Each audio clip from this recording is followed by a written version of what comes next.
South Florida. This is Headliners, only on CBS News Miami.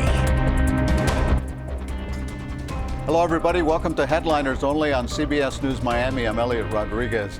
In the aftermath of the massacre at Marjory Stoneman Douglas High School that left 17 students dead, and reinforced by the tragedy in Uvalde, Texas, Miami-Dade police began brainstorming about how to be better equipped to respond to mass casualty incidents. The answer they came up with? A specialized unit, highly skilled and created solely for priority response police work.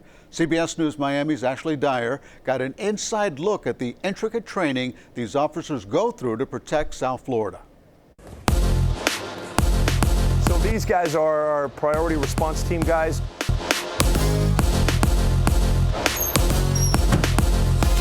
It's almost like a movie, watching Miami-Dade's priority response team clear this building. They conduct what we call a threshold evaluation, and they make entry. Armed with rifles, batons, and other weapons for protection, still, they hardly make a sound. Their movements perfectly choreographed, but constantly changing. It is very much like a dance. Based on what they find. What they're looking for is anybody who's armed in that structure. Their bread and butter, right? Their primary goal is active shooter response. While it looked perfect to you and me, there's flaws in that run through. Hey, do that again, That looked terrible. Where there's dozens, if not hundreds of variables in every situation, how do you train all those variables effectively? It looks a little something like this. These officers are trying out for the priority response team. Pushing past the limit. Bring those knees up with those elbows. Of what seems physically possible. Right now you're feeling miserable. You're about this close to getting fired. You understand me? The guys and girls in this unit are hyper trained. The mentality is that if we ever have to, we're ready. To react in an instant. Most police shootings happen in less than 3 seconds. It's not always a pretty job. But again, I tell you that we show up. Tasked with handling the most difficult problems that arise. So that's the team then who would go if there's a threat made out of school, they would have to go and clear the school. Correct. There are 8 districts throughout the county. A priority response team is assigned to each one. They go out to schools, hospitals, business centers, and do walkthroughs so they're familiar with the schools, the layout of the school, who's in charge, who's the point of contact. Every day, the 66 officers in this unit respond to the most dangerous calls that come in. Let's say a man with a gun at the Metro Rail station, armed subject, a robbery in progress. For these men and women, exercise 1, 2, 3. Serving and protecting others is a way of life and a responsibility they're proud to carry. I don't care who you are. Everybody wants to lay down in their bed at night and know they're safe. At Miami-Dade Police Training Headquarters. Ashley Dyer, CBS News, Miami. License plate technology is not new, but more and more South Florida law enforcement agencies are using it to keep track of suspicious activity on our roads. The plate readers record where people have driven and whether or not they have a criminal record. CBS News Miami's Ted Scouten reports on why some are calling that an invasion of privacy. From the traffic on US 1 to the bustle of busy Miracle Mile, you may not realize that there are eyes on you that never blink. You can barely notice it. There is this pole here, and kind of obscured by the trees, there are the 3 cameras up there. When Raul Moss drives around his hometown of Coral Gables, he knows he's being watched and recorded. These cameras operate 24 hours a day, 7 days a week, 365 days a year, day or night, doesn't matter. He's talking about the ALPR, or automatic license plate recognition cameras. There are 14 stationary, 3 portable, and 2 mounted in patrol cars in Coral Gables. I don't have any criminal background, any criminal records, but yet the government knows where I am, where I go, what I do, who I hang out with, who I talk to, who my doctor is. Moss is suing. He said in the first 2 years of operation, the ALPR snapped nearly 400 images of his tag. There are hundreds more now. He's troubled that those images are stored for 3 years. I am very concerned that that information is not being safeguarded properly.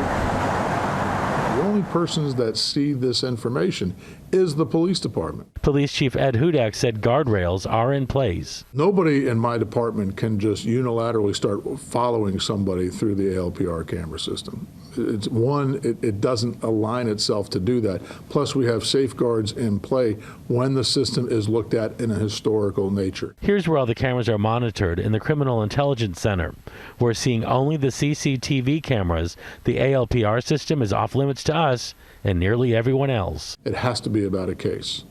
There has to be a sign-off to that where somebody is asked to do it. Chief Hudak says since the system was installed in 2017, there have been 280 requests to look at images, and it's helped them solve numerous crimes. So we've solved carjackings, burglaries, missing persons, robberies, bank burglaries through our camera system. That's both camera and the ALPR system. This lawsuit is about an American citizen's right to privacy in his hometown. Moss's attorney is with the New Civil Liberties Alliance. He calls this warrantless surveillance and a constitutional violation. Citizens have a right to privacy to the history of their movements, and it's the extended recording of the tracking of their movement that violates the expectation of privacy with respect to that history of movement.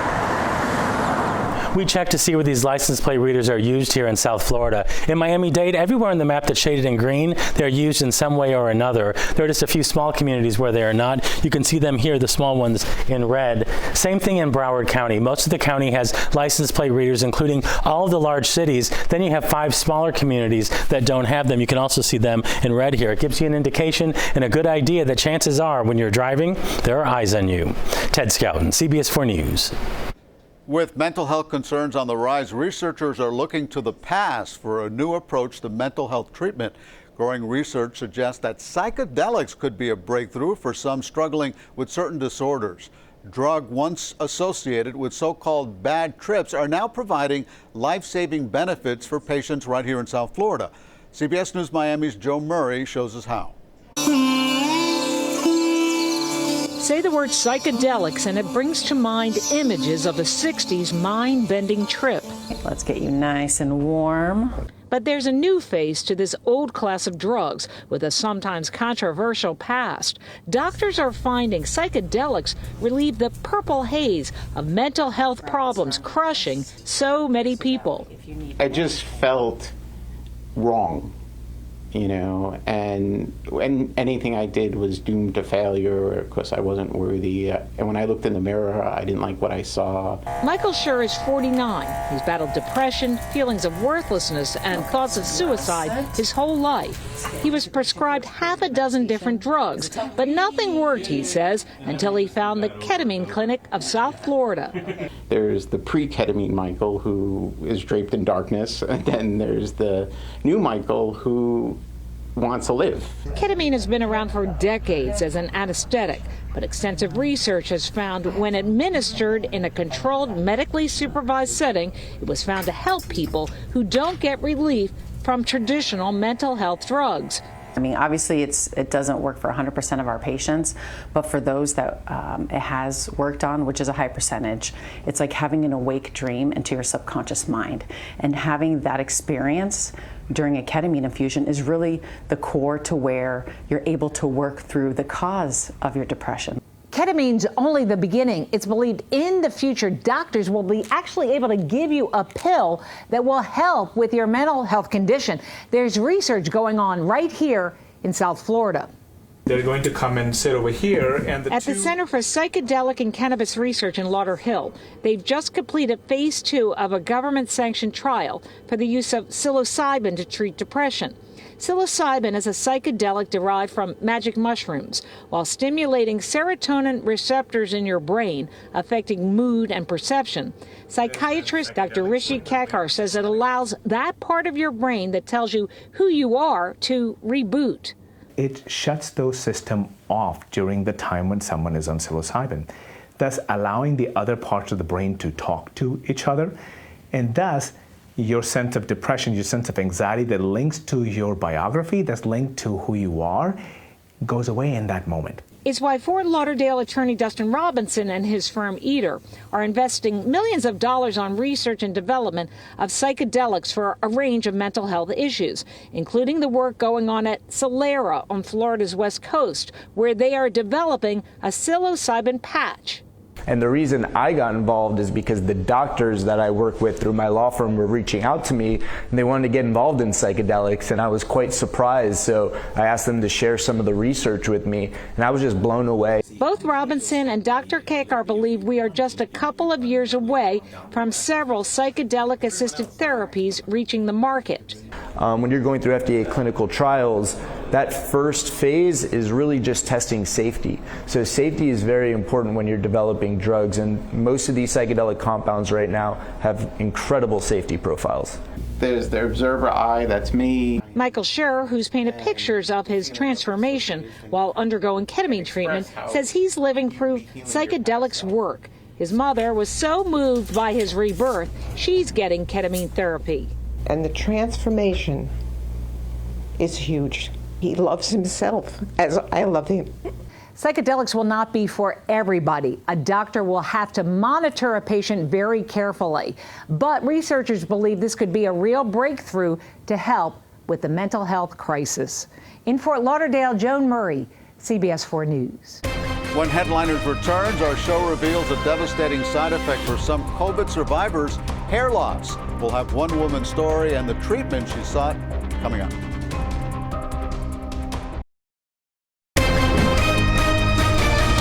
From South Florida, this is Headliners, only on CBS News Miami. Welcome back. I'm Eliott Rodriguez. COVID positivity is on the rise across South Florida again. Officials say we're back to being at a high risk for transmission, and that means new guidelines to help slow the spread of the virus. But will people follow them? Here's CBS News Miami's Hank Tester. We are not alone. Across the nation, a noticeable uptick in the COVID positivity rate. Here in South Florida, Miami-Dade and Broward are now under a high risk of COVID community transmission. We've been at over 18% now for several days, which is a very high risk % positive. So how's all that go down in the street where folks have gotten used to not wearing masks? Not unless I have to.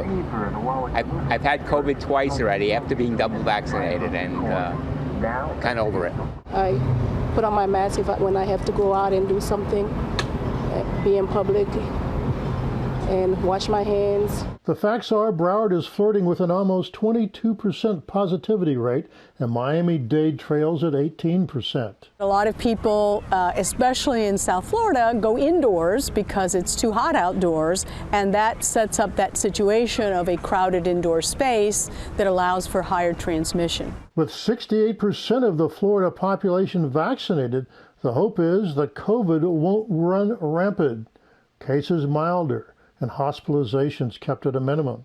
There are more tools at play to combat COVID. If they were wondering when they should get their next booster and they'd been putting it off, now is the time. I am concerned. I have a mask in my vehicle. Before I go inside, I'm going to place mine on. I'm concerned about people that seem like they don't care anymore. If the rise in numbers do, it continue to increase, I'm gonna start wearing a mask again. If you're gonna be indoors in a crowded place, we're once again in a setting that it really makes sense to put that mask back on. Hank Tester, CBS News, Miami. And now to unexpected fallout for some COVID survivors. Long-haul symptoms can present themselves in dozens of different ways, but one devastating consequence some patients are seeing is hair loss. CBS News Miami's Trish Christakis has one South Florida woman's story.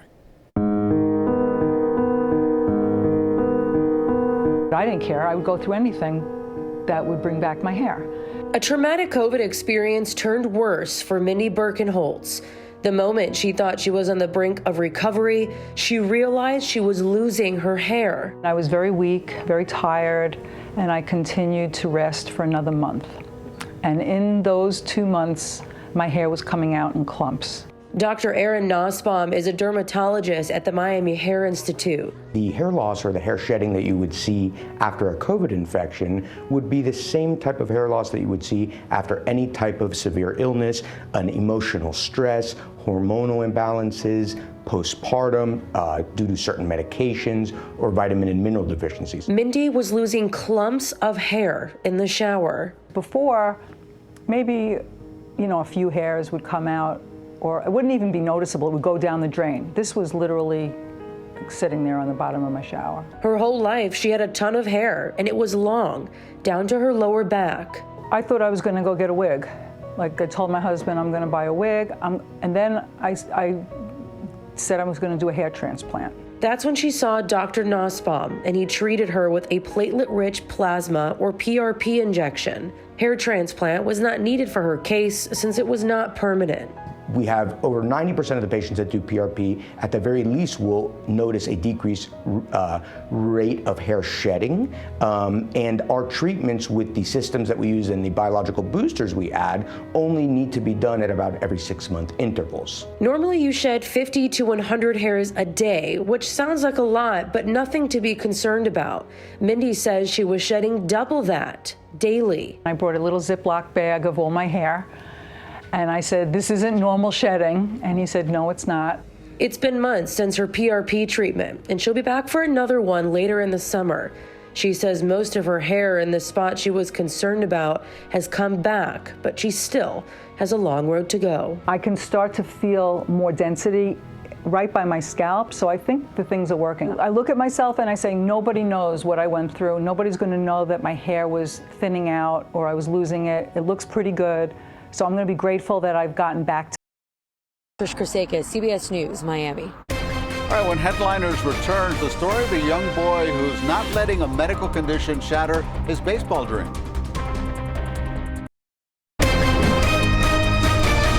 From South Florida, this is Headliners, only on CBS News Miami.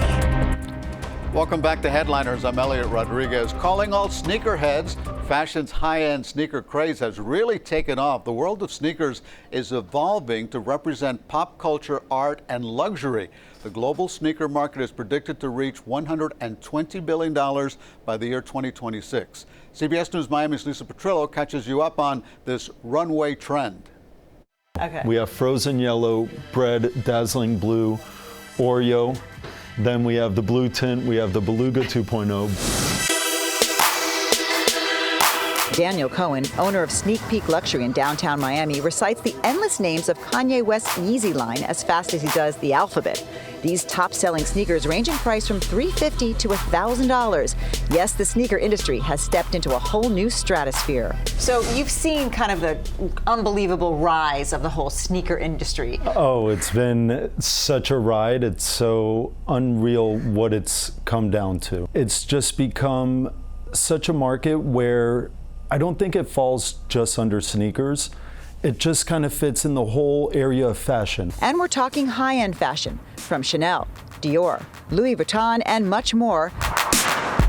The sneaker craze began in 1984 with the GOAT himself, Michael Jordan, and the launch of his Nike Air Jordans. It's never stopped.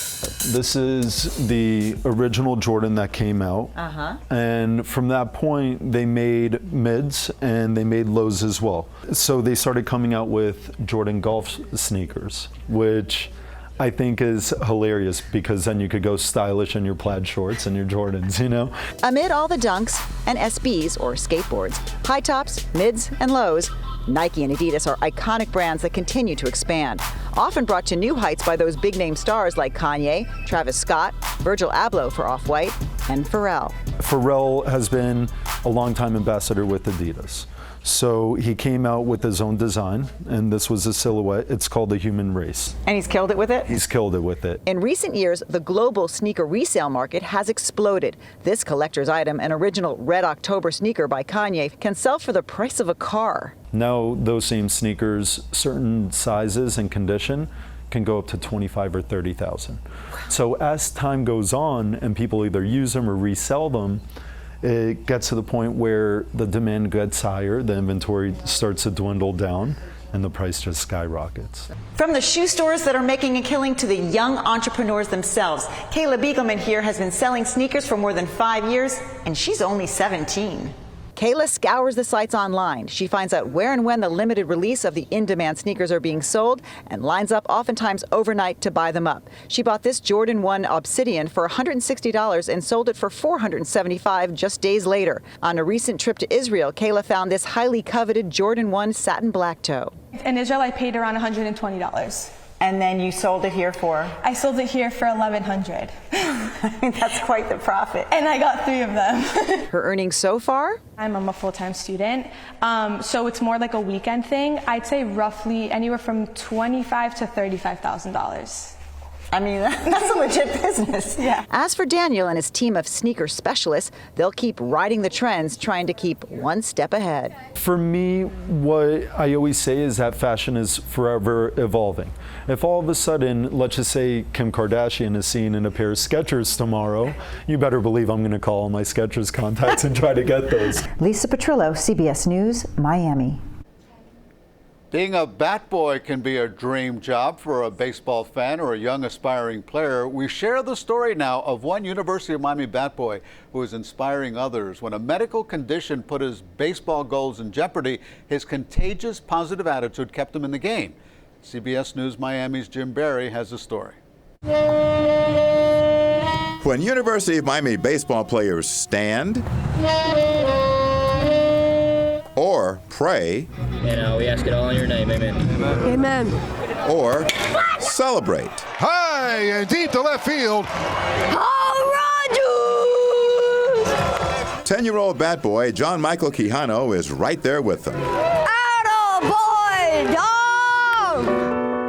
He shows up with a smile on his face every day, and you would never know what he's going through.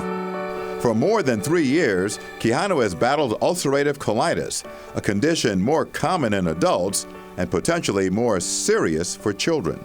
They can lose weight, they don't grow as much as they have to, they're fatigued, they're malnourished, and eventually if this inflammation is there for a long time, it actually increases your chances of colon cancer.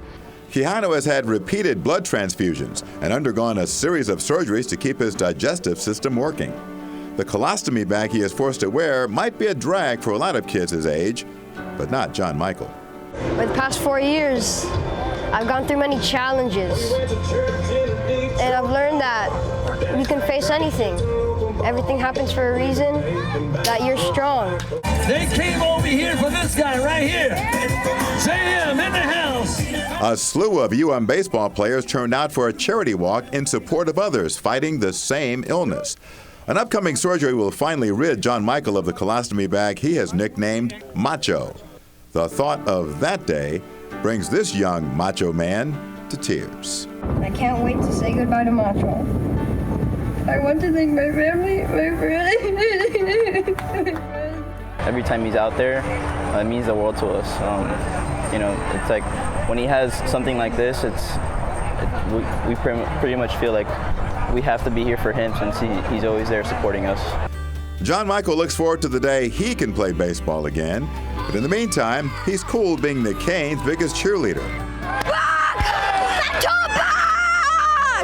Picking up their bats, joining fellow bat boy Cam Cluden spraying hitters with home run juice, and gaining a Hall of Famer's wisdom about baseball and life. It's like a 3-2 count. You're going through something strong. You don't know what to do. You don't know what's going to come. And then just swing for the fences.